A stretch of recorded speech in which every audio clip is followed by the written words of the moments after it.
Okay, we're going to look at a method of solving systems which is called elimination. So previous to this, we have solved systems of equations by graphing, and we have solved systems of equations using substitution. But now we're going to look at a method called elimination, which I think is a little bit easier than substitution. So just a reminder before we start, as in the past, the solution to a system of equations is the point where the lines intersect. So our solutions will be taking the form of an ordered pair still, an xy pair, right? Because it represents a point where these two equations intersect. Now the way elimination works is what we're going to be doing is combining these two equations together, adding them together, and the way these four are set up, you'll notice a pair of them will be eliminated. So if you look at these first two, 3x minus 2y equals 11 and 2x plus 2y equals 14, you can see that our y terms have opposite coefficients, -2 and +2. So when we add these two equations together, our y term is just going to be eliminated from the equation. And all we'll have left is a single variable equation. So we're going to add these two equations together. Just straight down, x's to x's, y's to y's, and constants to constants. So it does help if your equations are in standard form first. These, as you can see, are already in standard form for us. So let's add 3x plus 2x is 5x. The y terms cancel out, and 11 plus 14 is 25. So now we have a really simple one-step equation that we can solve, divide by 5, and we get x is equal to 5. So there's half of our answer already. Now in order to get the other half, the y value, we do have to do some substitution, right, by plugging in this value for x into one of these original equations here. I think I'm going to go ahead and use the second one. It doesn't really matter. Both of them will get you the same answer. You've just got to make a decision about which one you think is easier. So we've got 2, and then instead of x, I'm going to put 5, because that's what I found x was equal to. So 2 times 5 plus 2y equals 14. So 2 times 5, that's 10, plus 2y equals 14. Now we just solve this equation for y, and then I'll have my y value. So we'll subtract 10. So 2y equals 4. Divide by 2. And y equals 2. So the answer we got here, the solution, is the point 5, 2. Right, so that's pretty much it. Add the equations together. In this set of notes, one pair of variables is already set up to cancel out.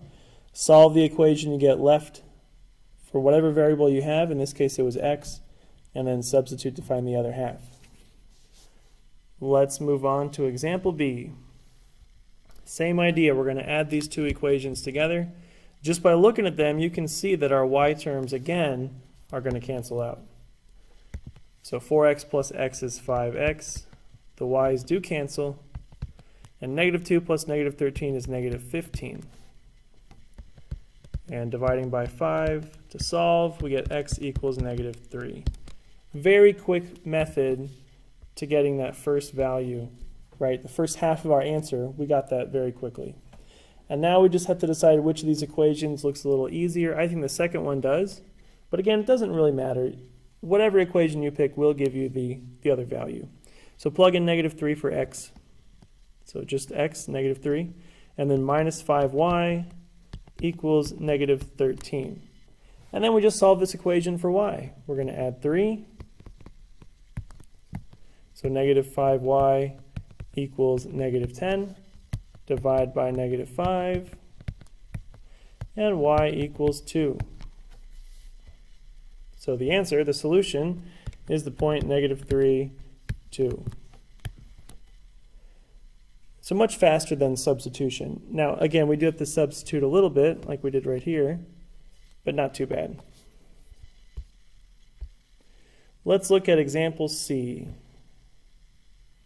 We've got negative 5x minus 15y equals negative 60, and 5x minus 3y equals negative 12. Again, we'll just add these two equations together. This time our x's will cancel. Negative 5 plus 5 is 0, so that goes away. Negative 15y plus negative 3y is negative 18y. And then negative 60 plus negative 12 is negative 72. We'll divide by negative 18. And the answer is y equals positive 4. 72 divided by 18 is 4.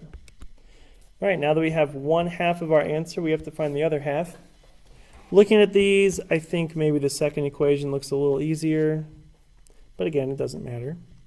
So 5x minus 3 times the 4 we got for y. So instead of y, I'm writing the 4 equals negative 12. So that's 5x minus 12. Negative 3 times 4 is negative 12 equals negative 12. And now we'll solve this for x. Add 12. 5x equals 0. That's always easy. Divide by 5 and x equals 0. So the answer here is the point 0, 4. As always, you can plug these values into each equation and see if it makes sense. Put in 0 for x and 4 for y, and then just kind of mentally check. Make sure you get the right answer. Okay, last one here.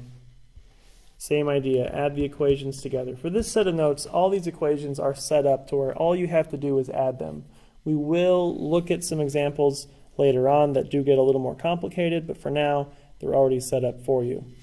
So add these together. The x's again cancel. 1y plus 2y is 3y. Negative 7 plus 13, that is 6. So we have 3y equals 6. Divide by 3, and y equals 2. Now we plug in to get x. I'm going to use that first equation because y is by itself, coefficient of 1, and so I won't have to do any multiplying there. So 3x plus 2, instead of y, it's 2, equals negative 7. So we'll solve by subtracting 2, and then dividing by 3. And so x equals negative 3. So the solution here is the point negative 3, 2. So there you have it. Elimination for the notes there. Add the equations together. One pair of variables will cancel. Solve what's left, and then you'll have to do a little substitution to find the other value.